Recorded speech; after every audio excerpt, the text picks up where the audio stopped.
Let me tell you something. Life will test you. People will push your buttons, say things that sting, and try to drag you into their storm. But hear me loud and clear. You don't have to accept the invitation to chaos. You don't have to give your peace away just because someone else is losing theirs. You see, the problem isn't that people upset you. The problem is that you let them. Oh, I know that's a hard pill to swallow, but the truth will set you free. Your peace is yours. It doesn't belong to them. It's not up for negotiation.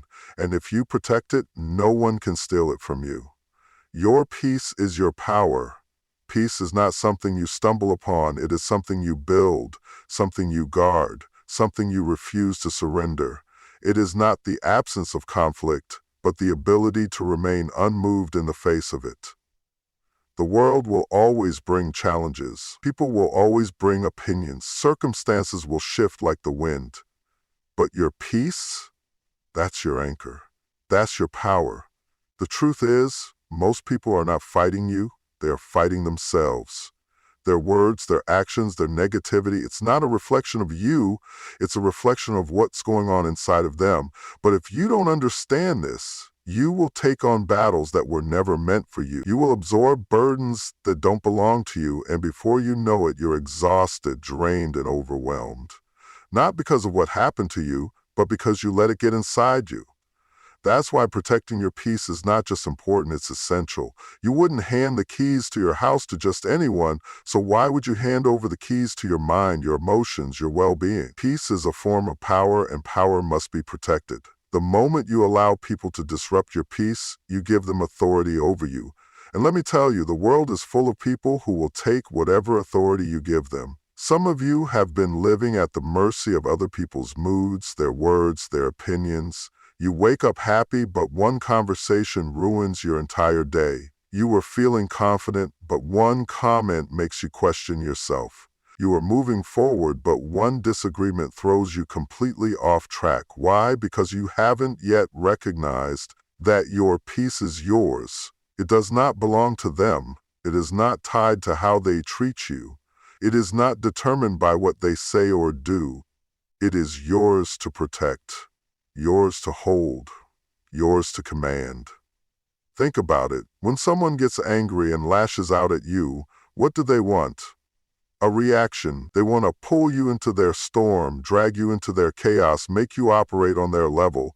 But if you refuse, if you stay centered, calm, unshaken, you take away their power. You show them that they cannot control you, cannot dictate your emotions, cannot steal what you refuse to give. This is not about pretending things don't bother you. It's about training yourself to respond differently. The moment someone upsets you, ask yourself, do they deserve access to my peace? Is this moment worth the power I'm about to give it? Most of the time, the answer is no. Most of the time, the situation isn't about you, it's about them. And when you understand that, you stop reacting, you stop engaging, you stop feeding into the negativity. But here's the challenge. Peace requires discipline. It requires wisdom. It requires a conscious effort to separate yourself from the noise, to distance yourself from toxic environments, to walk away when necessary. Some of you are struggling to maintain peace because you are surrounded by people who thrive in drama, people who live in dysfunction, people who only feel alive when there's conflict. And if you are not careful, their chaos will become your normal. You have to make a decision. You have to draw the line. You have to declare, my peace is not for sale. My peace is not up for grabs. My peace belongs to me. Because when you operate from a place of peace, you think clearly, you move wisely, you respond powerfully. You become unshakable, untouchable, unstoppable. And that is where true power begins. Master your emotions. Emotions are powerful. They shape your experiences, influence your decisions, and determine how you respond to the world around you. But here's the truth. If you don't learn to master your emotions, someone else will. If you don't take control of how you feel, life will have you riding an emotional roller coaster, going up when things are good and crashing down the moment something doesn't go your way. Mastering your emotions doesn't mean ignoring them.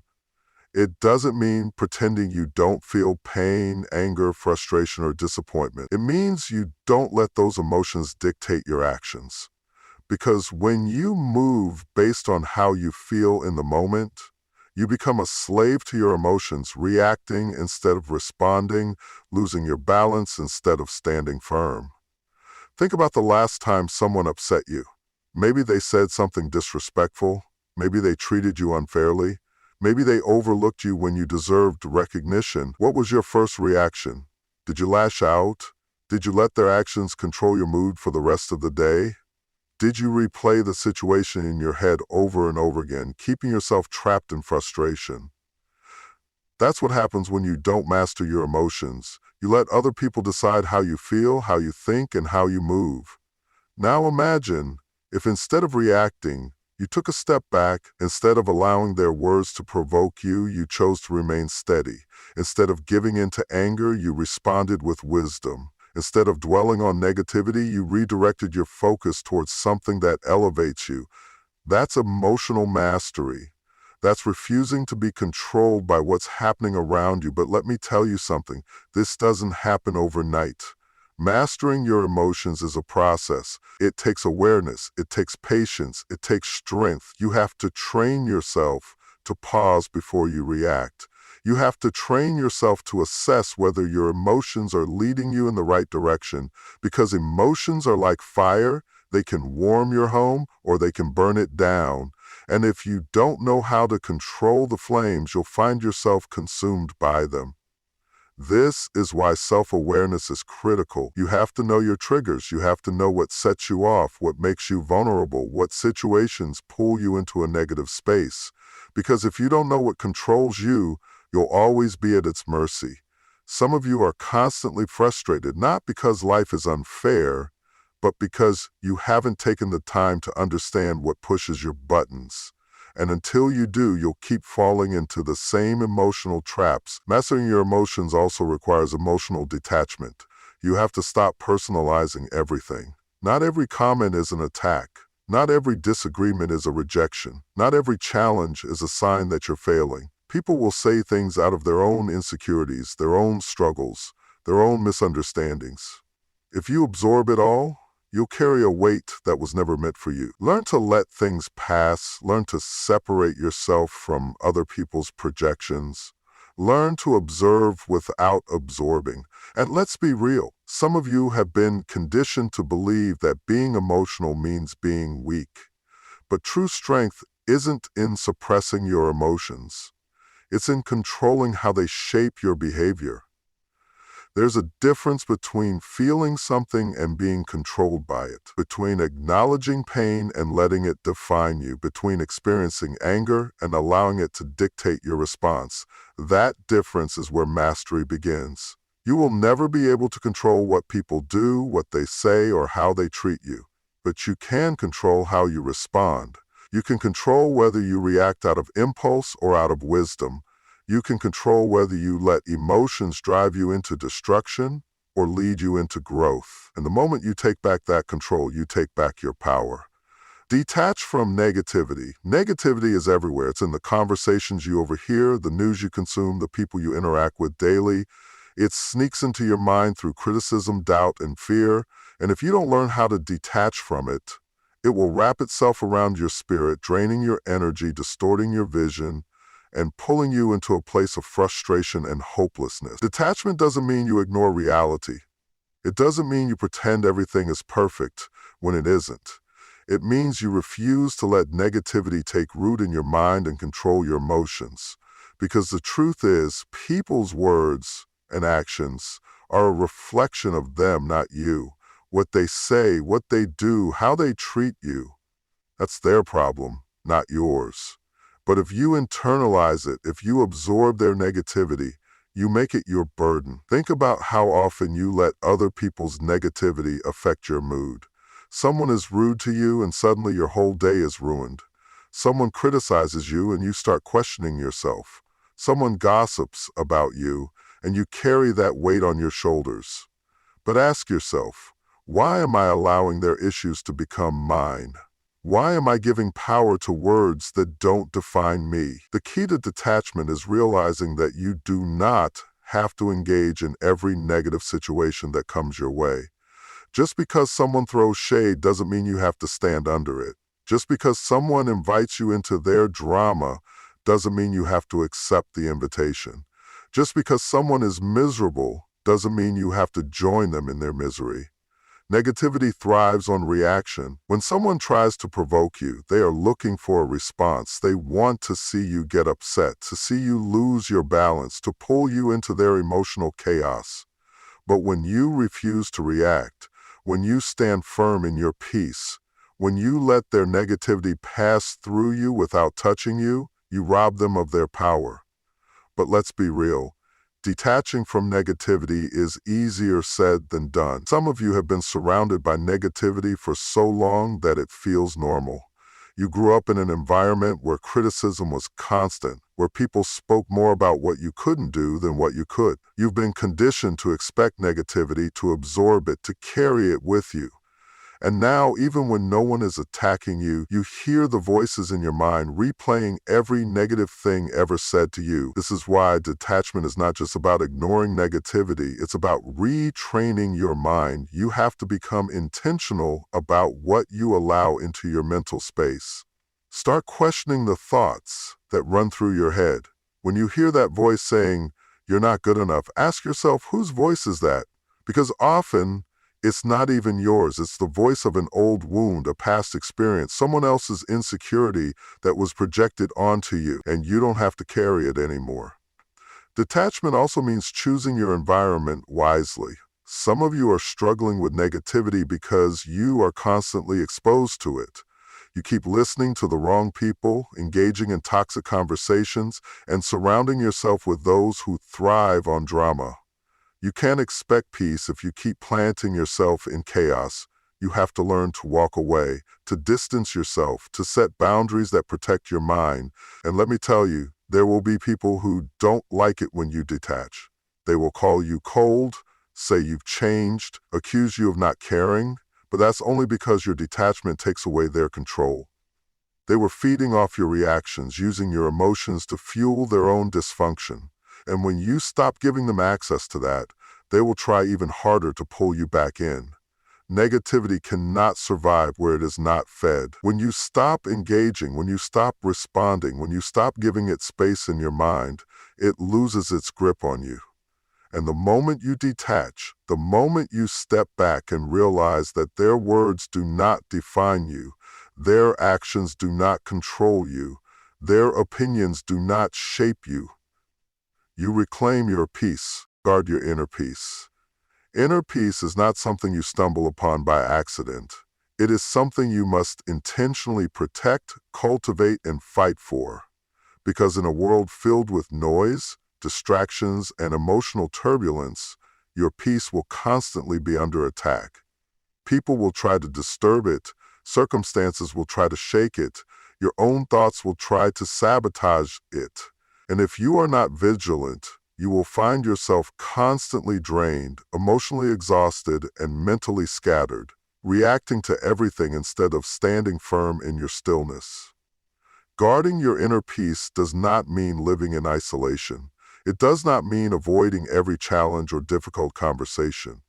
It means creating a mental and emotional boundary that protects you from unnecessary chaos. It means recognizing that not every battle is worth fighting, not every opinion deserves your attention, and not every issue requires your involvement. Because the truth is, most of the things that disturb your peace have nothing to do with you. How often do you find yourself getting upset over things that are completely out of your control? Someone cut you off in traffic and you let it ruin your morning. Someone at work is in a bad mood and you take it personally. Someone makes a rude comment and you replay it in your mind for the rest of the day. But ask yourself, why am I allowing external events to dictate my internal state? Why am I giving strangers, critics, and circumstances the power to determine how I feel? Peace is not something that happens to you, it is something you choose. And that choice starts with discipline, because peace is not just about what you avoid, it's about what you focus on. If you are constantly feeding your mind with negativity, consuming drama, engaging in toxic conversations, and replaying every hurtful moment, you are the one disturbing your own peace. You cannot expect to have a calm spirit if you keep allowing chaos into your mental space. Guarding your peace requires discernment. You have to recognize when a situation is pulling you into a state of frustration, stress, or anger. You have to know when a conversation is not worth continuing, when an argument is a trap, and when someone's words are designed to provoke you. Because some people don't want resolution, they want reaction. They want you upset, distracted, and emotionally drained. And the moment you take the bait, you lose control of your peace. But guarding your peace is not just about what you reject, it's about what you embrace. What are you doing daily to cultivate peace within yourself? Are you taking time to be still, to reflect, to breathe? Are you surrounding yourself with people who uplift you, who bring calmness instead of conflict? Are you creating an environment that supports peace rather than chaos? Because peace is not just about escaping negativity, it's about building a life that nurtures tranquility. One of the greatest enemies of inner peace is overthinking. Some of you are at war with your own minds, overanalyzing every situation, replaying every negative moment, and stressing about things that may never even happen. You let fear drive your thoughts, doubt cloud your vision, and anxiety control your decisions. But understand this, your mind is like a garden. Whatever you plant will grow. If you constantly plant seeds of worry, insecurity, and frustration, that is what will dominate your mental landscape. But if you plant seeds of faith, gratitude, and resilience, you will cultivate peace. Another threat to your peace is seeking validation from others.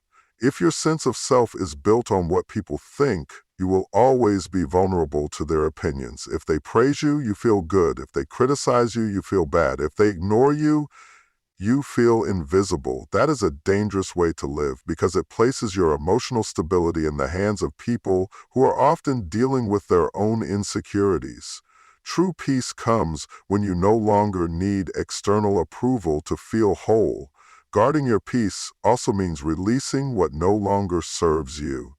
Some of you are carrying the weight of past hurts, grudges, and disappointments, allowing old wounds to disrupt your present peace.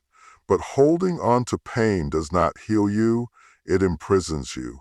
Every time you replay that betrayal, every time you dwell on that offense, you are reopening a wound that should have been left to heal. Forgiveness is not about them. It's about freeing yourself from the burden of resentment.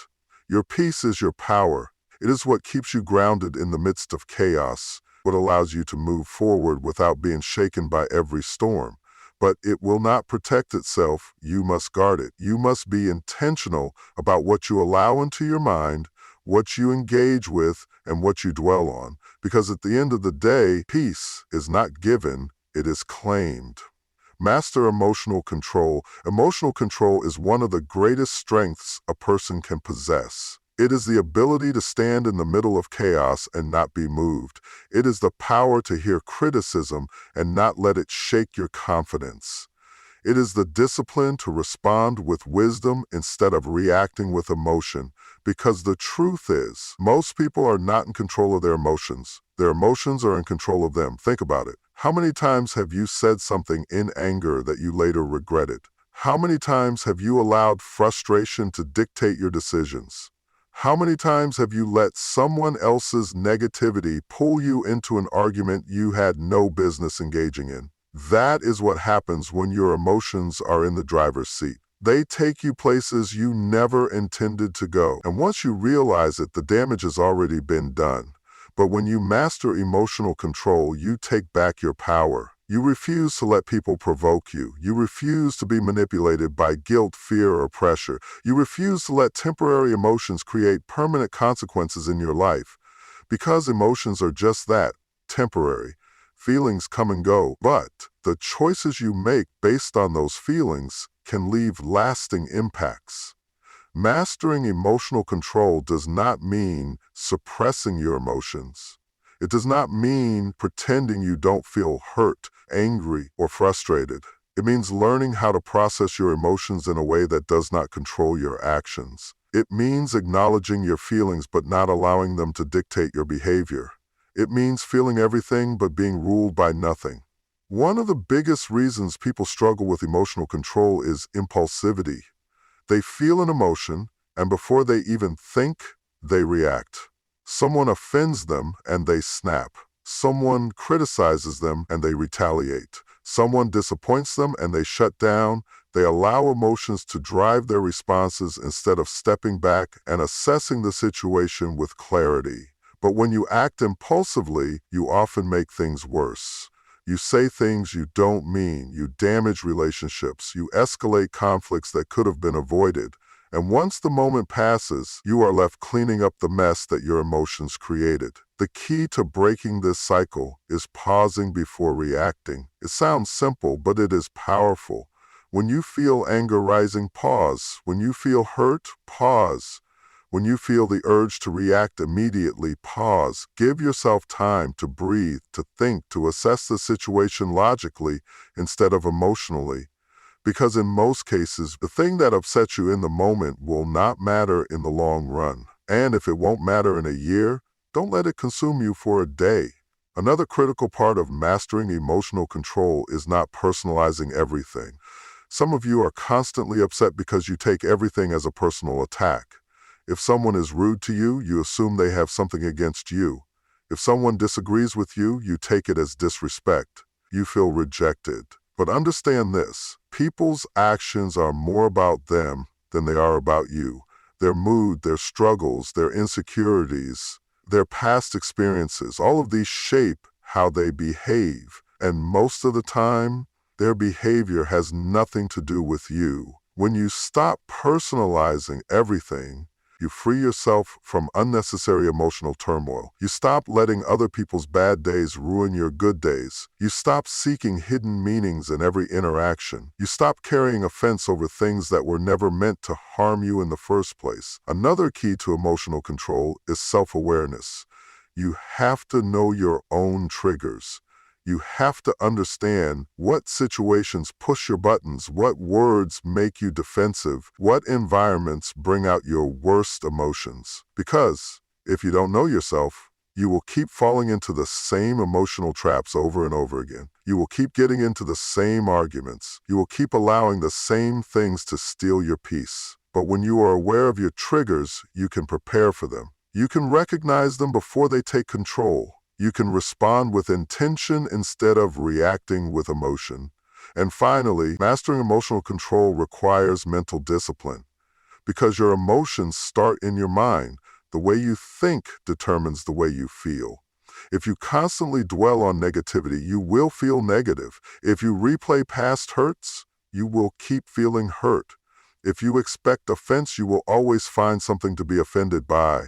But when you train your mind to focus on peace, to let go of what does not serve you, to choose logic over impulse, you become unshakable. Emotional control is not about becoming cold or detached. It is about being so secure within yourself that no one can manipulate your emotions. It is about choosing to respond with wisdom instead of reacting with impulse. It is about deciding that your peace is too valuable to be disturbed by things that do not matter. Detach from external validation. One of the greatest reasons people find themselves constantly upset, frustrated, or disappointed is because they have tied their peace to the opinions, actions, and approval of others. They crave validation. They seek approval. They need to be liked, respected, and acknowledged by people in order to feel whole. And when they don't get the response they expect, they feel rejected, unworthy, or invisible. But as long as your sense of self is dependent on what others think, you will always be vulnerable to emotional turmoil.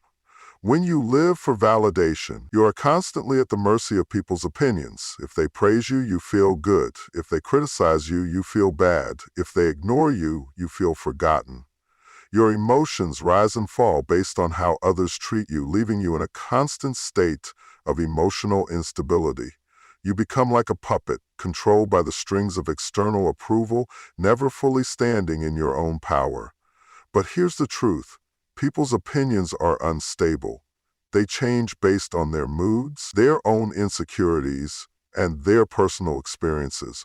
One day they love you, the next day they forget about you. One moment they support you, the next moment they criticize you. And if you build your confidence on their approval, you will always be on shaky ground. Because people are fickle, their validation is temporary, their opinions are unreliable, and you cannot afford to let something so unstable determine your sense of worth.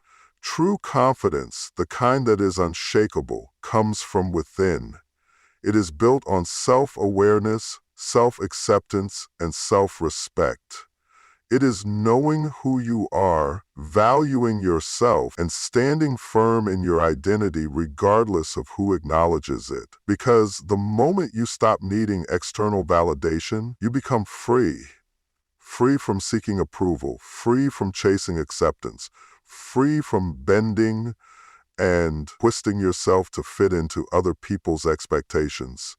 Detaching from external validation does not mean you ignore all feedback or refuse to listen to others. It means you develop discernment. You learn to separate valuable insight from empty criticism. You recognize when someone is giving you constructive feedback to help you grow versus when someone is projecting their own insecurities onto you. You learn to listen without absorbing, to hear without internalizing, to acknowledge without attaching your self-worth to what is being said. One of the biggest traps of external validation is social comparison. In today's world, where people constantly showcase their highlight reels on social media, it is easy to feel like you are falling behind, like you are not doing enough, like your life is less significant than others. You see people celebrating successes, posting perfect pictures, sharing their best moments, and if you are not careful, you start measuring your worth based on their curated lives. But understand this: comparison is a thief. It robs you of joy. It blinds you to your own progress. It makes you feel inadequate even when you are exactly where you need to be. To detach from external validation, you must shift your focus inward. Stop looking around to see how you measure up. Stop waiting for applause to feel valuable. Stop depending on approval to feel successful. Instead, define success on your own terms. Set your own standards. Measure your growth based on your own journey, not someone else's. Because the moment you stop looking for validation is the moment you start living authentically. Another key to breaking free from external validation is understanding that not everyone will like you, and that's okay. Too many people exhaust themselves trying to be liked by everyone, trying to fit in, trying to mold themselves into something that pleases others. But no matter how kind, talented, or successful you are, there will always be people who misunderstand you, who dislike you for no reason, who criticize you no matter what you do. And that is not a reflection of you, it is a reflection of them. When you embrace the fact that you do not need to be liked by everyone, you liberate yourself. You stop chasing approval. You stop explaining yourself to people who have already made up their minds. You stop changing who you are to fit into spaces that were never meant for you. Instead, you walk boldly in your authenticity, knowing that the right people will see your value and the wrong people were never meant to be part of your journey anyway.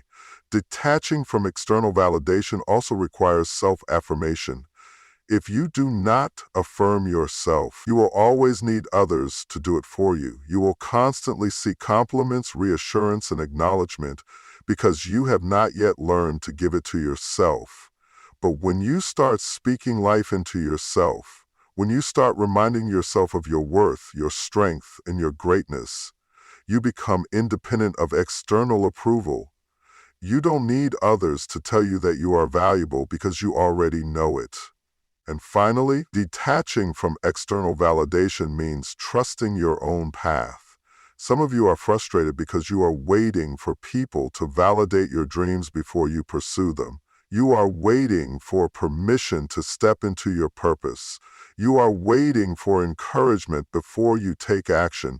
But if you keep waiting for others to believe in you, you will never move. Because not everyone will see your vision, not everyone will understand your calling, not everyone will support your journey, and that's okay. Your destiny is not dependent on their approval, it is dependent on your belief in yourself. At the end of the day, the secret to never letting anyone upset you is realizing that your peace is your responsibility. It is not in the hands of people, circumstances, or opinions. It is in your control. When you master emotional discipline, detach from external validation, and refuse to be manipulated by negativity, you become unshakable. People will talk, but you don't have to listen. People will judge, but you don't have to internalize it. People will test you, but you don't have to react. Because when you are secure within yourself, nothing outside of you has the power to disturb what is inside of you. That is real strength, that is real freedom, and that is how you walk through life with unshakable peace.